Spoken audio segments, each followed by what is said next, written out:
Char. We're out and about with Huron County Community Library again. You'll see the van. We are here today at Barley Jersey Farm with the Nuhfer family, and we're going to learn a little bit about milk production. So follow along. Miss Tilly's going to follow us too. She's pretty friendly this morning. All right, let's get started.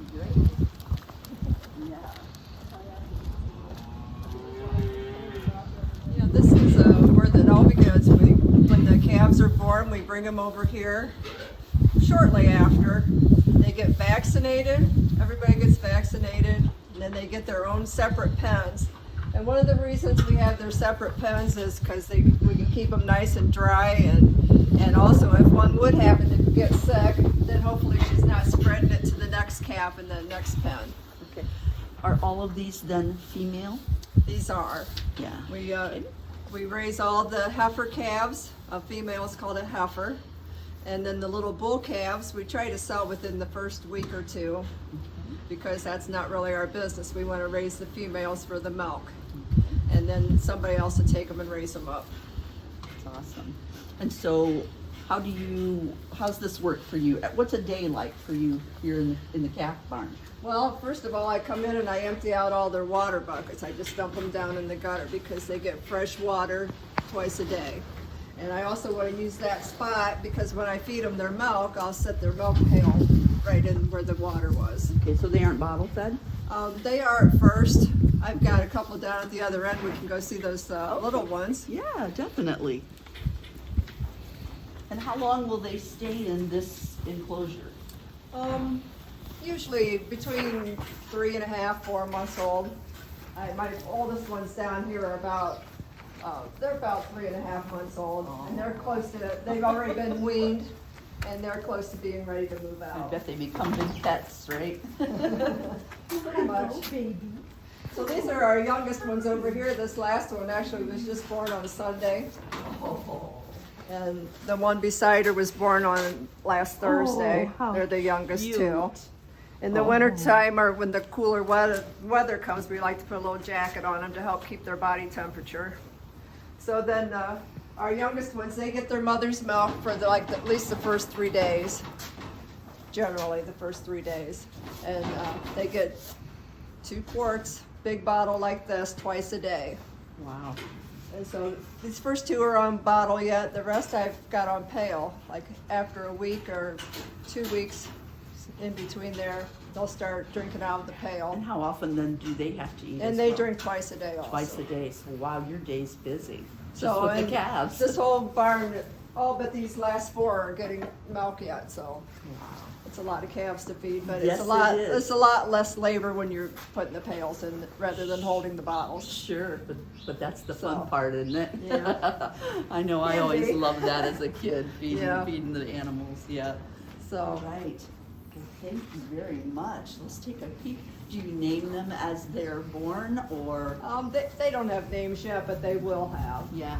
We, at a certain time, will register a group of them, and they'll all have papers with their name on it. Yeah, so these big girls are like 3.5 months old, and they're eating a little hay and a different kind of grain, getting ready to move to the next pen. Yeah. Aw.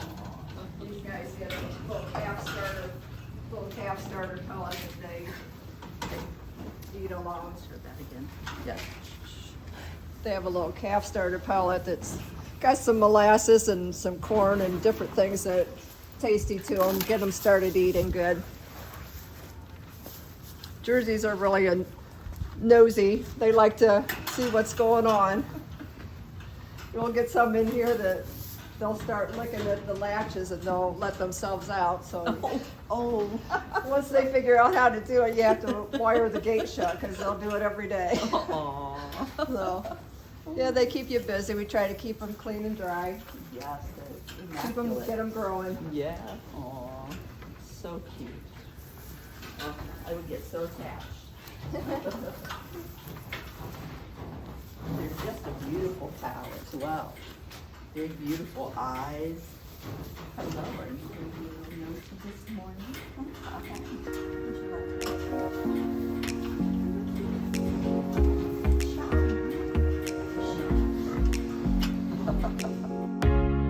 like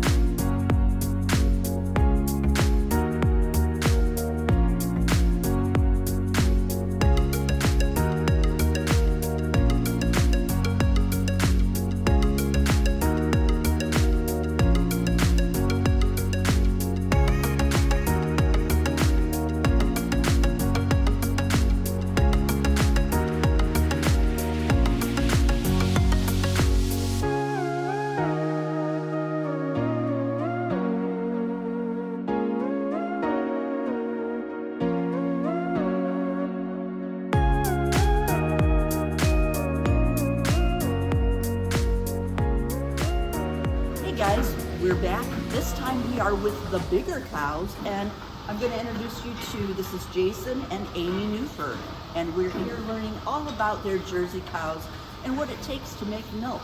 So I'm just going to turn it over to Jason and let him tell you. We're in the baby calf barn, and I asked the question, how old do the calves have to be before they come over here?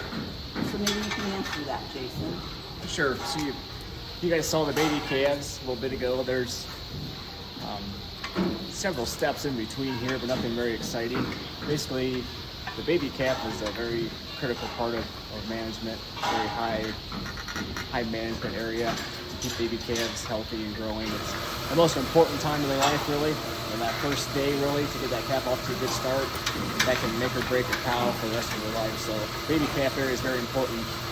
And then as they leave that barn, they go through a series of older barns just with their age group of animals until they get to be a milking cow. So our goal is to breed our female heifers at about 13 months of age, and that will put them around 2 years old when they have their first calf. So that's our goal. So once they have their first calf, they will come into this barn, and this is where all of our milking cows are housed in here. Currently, we milk about 145 registered Jersey cows, and they're all housed in these two pens here in this barn.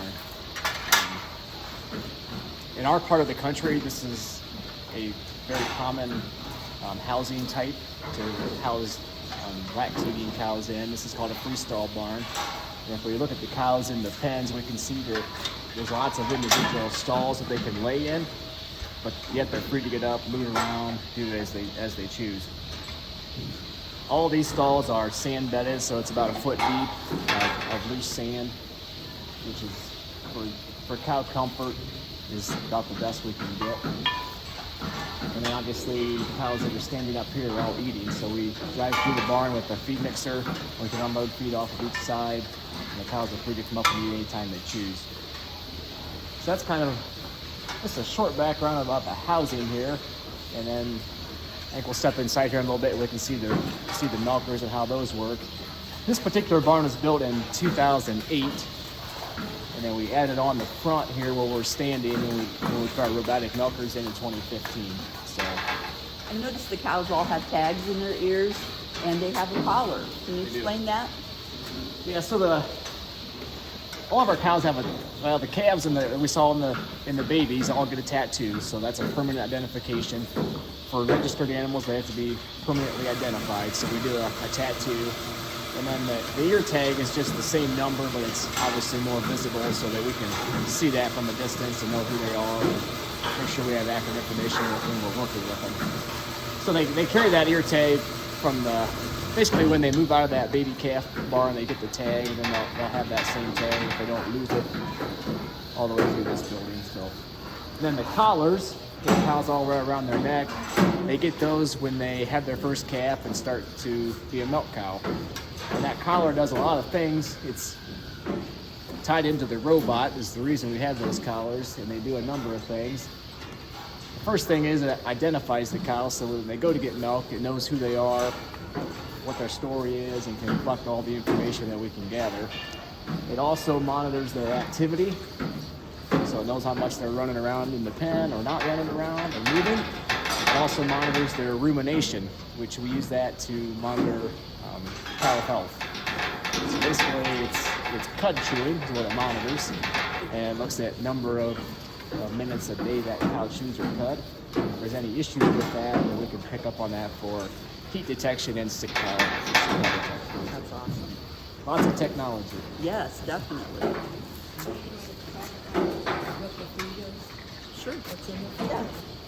So what are you feeding them, Jason? So the feed we see here is called a total mixed ration, a TMR for short, and what that is all of the cow's feed all chopped up together in one mix.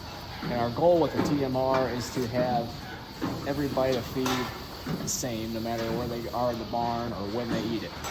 So we want it to be mixed thoroughly. And the reason for that is we want it to be the proper nutrient value that we think we're feeding. Sure. So all of our cows have a nutritionist, and we test our feed so we know what the nutrient content is. And he formulates a ration that we feed every day, so we know exactly what the cows are getting, so that we meet all their demands. Producing milk takes a lot of energy from the cow, so it's important that we feed them properly so that they can maintain proper body condition and produce well and stay healthy. So nutrition is a very big part of what we do, especially in the lactating cows. So in this feed, the majority of it is hay and corn silage. Corn silage is the whole corn plant chopped up, and we store that in big plastic bags on our farm, and we usually make that about 65% moisture, so it's fairly wet. That allows it to ferment. So corn silage, hay, and then there's some grain, soybean meal, supplement, and vitamins and minerals in there as well. Wow, they eat pretty good. They do. So how do you bring this in for the cows? Do you bring it in on a tractor of some sort, or? Right, so it's basically it's like a big tub. It's a wagon, pulls behind the tractor. We can load all of our feed into that mixer, and it's got a big auger in it that we chop the hay, so it's processed at the right length, and it mixes all the ingredients together. How often are they fed? Twice a day. Twice a day. But if it's left, they can eat it anytime they want it, or? Yeah, so we usually clean up once a day, scrape out any refusal that's there, and so it's fresh. Is that what the Roomba's for? So as you know, this keeps it pushed up so the cows can Yeah, reach it. when I look at that, every time I see it, I think, okay, they've got a Roomba for the cows. Pretty much. A little bigger, but yeah. That's pretty awesome. So the feed pusher just makes the round. Every hour it drives around the barn and just keeps the feed pushed up to the cows so they can reach it. I love it. Okay, so this is what we call our transition cow barn.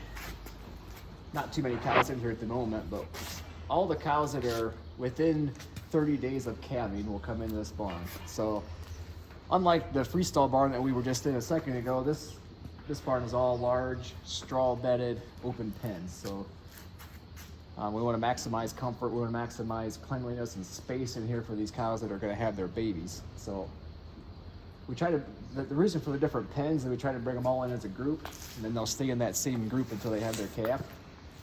So once they're in here, they don't move until they have their calf, and then they'll come down to this pen on the end here. This is post-fresh cows, the cows that have had their baby.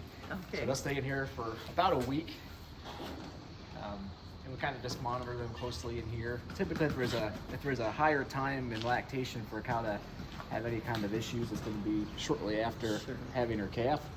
So if we keep them all in the pen together, we can keep a closer eye on them for a few days. And then once they're past that time period, then they go back to the Freestall barn with the other cows then. Cool. So this cow is the mama for one of the babies we saw earlier? She's the mama from the youngest calf over there. Okay.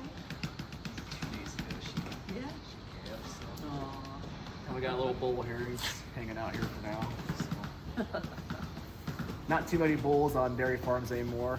Yeah. We typically don't have any bulls. All of our cows are bred with artificial insemination. So I don't know if you want to look at it. We noticed the feed's a little bit different in this barn than what we saw in for the other milk cows. And again, nutrition plays a big role in health of the cows. So when a cow is not milking, which she won't make any milk for 60 days before she has her calf, we want to feed them different. They don't need the energy. They don't need quite the same rations they would if they're producing milk. So quite a bit different ration here. Quite a lot of straw in this ration, so it's lower energy. Very consistent diet. Basically, what we're doing with their feed here and the facility here is to just prep them to have their calf and be productive and as healthy as possible when they calve. So They look pretty comfortable. So we'll move on to check out the robots. Sounds cool. Okay, we're back in the barn here now in front of the robotic milker. Like I said earlier, we put the robotic milkers in 2015, so we're several years in here. And you can see behind here kind of what's going on.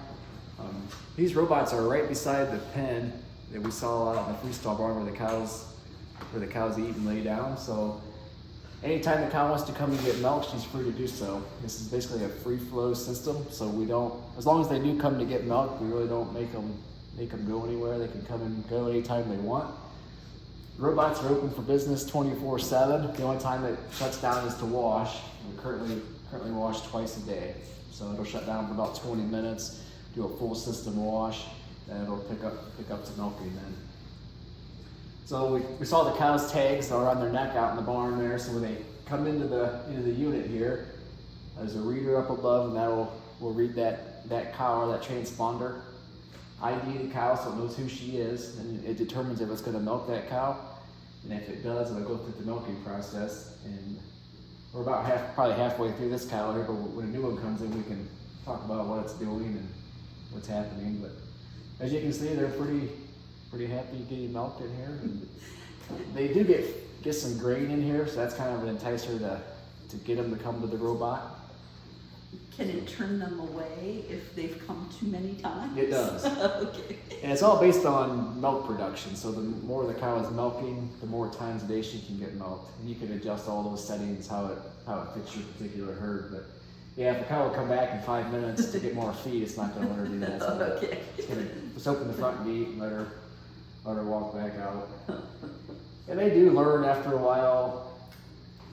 You know, they learn it's not going to milk them, so they don't waste their time all day. Some cows for a while will keep coming back. Yeah. So you can see this cow is almost done. 3 of the 4 quarters are done, and waiting for that last one, and then it's gonna spray a post-dip spray on each quarter, and then she's free to go. And I don't know how well you can see, but the milk flows into those tubes. That's awesome. We can go inside Everything is just a little bit later if you want. perfect. Absolutely, sure. Get some closer video, but Yeah.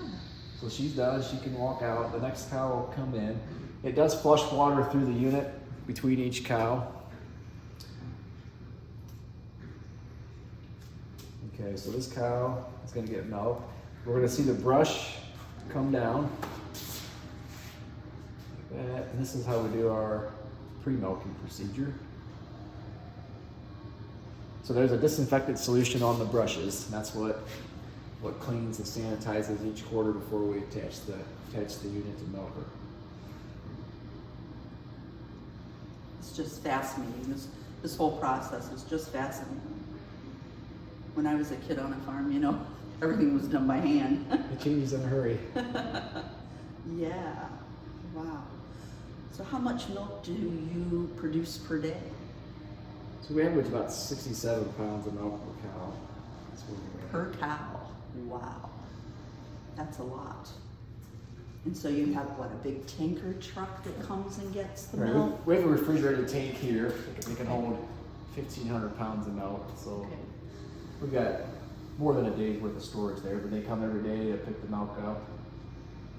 And it goes to a cheese plant to make cheese. So these are all Jersey cows, which Jersey milk is high in fat, high in protein, which is very good for those kind of dairy products, cheese and butter. So all of our milk is made to Swiss cheese. Okay.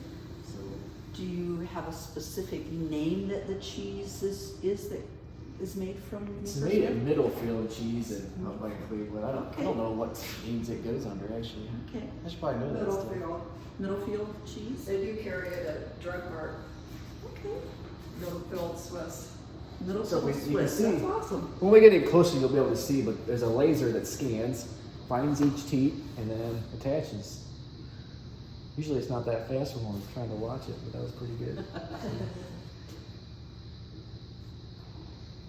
So, as you saw in the video, the brush goes in twice, cleans each quarter, it comes out and washes, then goes back in, it cleans each quarter again, and then once that process is done, the laser scans, finds the teats, and then it'll attach each unit.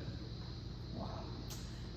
When the robot sees milk flow from all 4 quarters, then as you saw, the brush will wash. And that's it for the milking process. And then that cow moves on and the next one comes in? So she'll get milk there. It'll take 4 or 5 minutes, be about it. And then there's flow sensors on each from each quarter. So as the milk flow slows down, it'll pull that quarter off. And then when all 4 quarters come off, then like we saw before, they'll first dip spray and then let her out.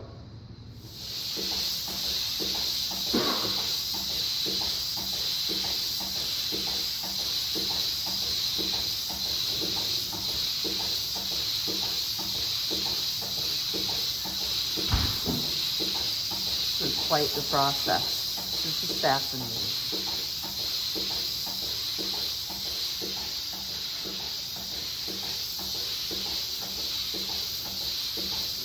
Here, basically just a bladder that squeezes the milk. Okay.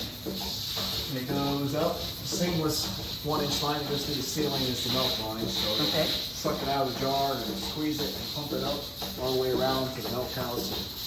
It goes through a filter to the milk house, through a water to milk plate cooler. So it takes about 30 degrees off the milk there, and then it goes into the refrigerator tank. Wow. It gets cooled down to 36 degrees.